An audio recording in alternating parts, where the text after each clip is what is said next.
education is passport nila para sa magandang kanilang kinabukasan. Diba? Yun ang pangarap nating mga magulang.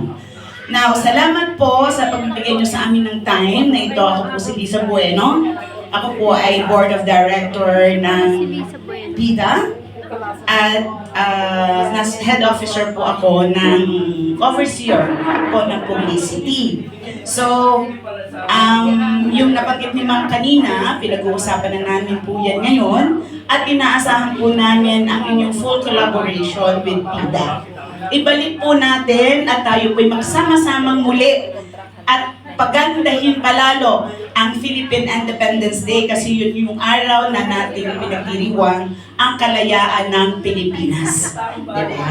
So, andito si Sir, kasama ko siya po ay Board of Auditor ng PIDA at Overseer naman siya ng reception. So, yun po, talagang kung kayo nandoon para kami po ay nasuportahan, lalo magkaroon tayo ng balik saya, na dating hatid saya, nung panahon pa po yan na nilalaban Roldan, ang hatid saya. No? Kami po yung nag-organize ng hatid saya. At ngayon ay ibinabalik nila ang saya at magdadala pa sila ng mga talents. At maganda yung OFW talent, no, tawag natin din OFW Got Talent.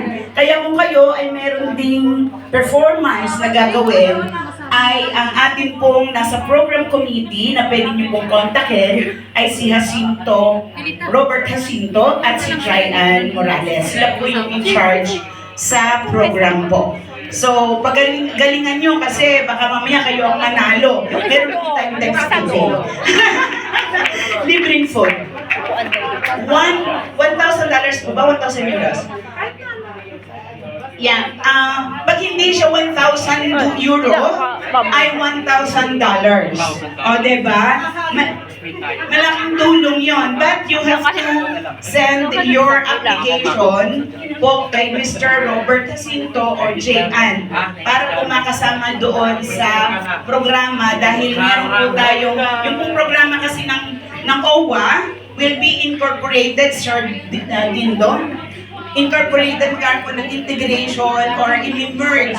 Yan po yung program natin with their talents na magagaling sa Philippines. Kaya talagang this time, ang ating event ng Independence Day ay mas magiging masaya, mas magiging puno ng tao, at importante po yung presensya nyo sa amin dahil maaaring mangailangan kami ng tulong ninyo dahil napakainit sa araw na yun, Sir Chris.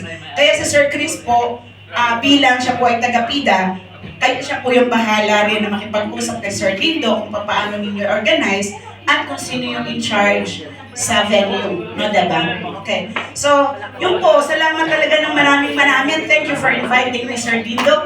At sana po ay makatulong tayo sa ating mga kababayan na yun naman ang advocacy natin lahat. Salamat po ng maraming. Congratulations sa inyo.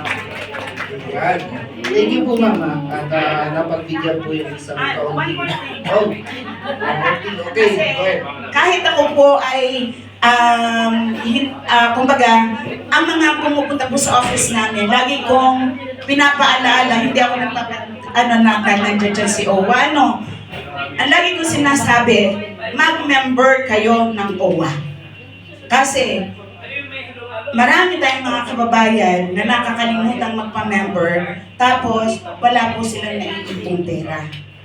Ang nangyayari po, lagi tayong nanghihingi ng tulong mula sa komunidad natin. Samantalang kung mamatay at magkaroon tayo dito ng problema at umuwi ng Pinas, meron sasagot sa kanilang repatriation. Kung wala, nandyan yung ATN, ang Assistance to Nationals. Pero, kailangan din natin turuan ng ating mga kababayan, lalo kayo yung mga aktibong leaders na ngayon, na ipalaganap natin yung importance po ng buwan. Para hindi po sila nahihirapan at hindi tayo hirapang manghingi sa ating mga kababayan at mga kaibigan. Yun lang po dahil very important to sa atin. yung financial literacy na yan at pag-intindi, bakit may OWA? Kung hindi maintindihan, pupuntahin sa OWA. O intindihin ninyo, kayo na yung magpaliwanag.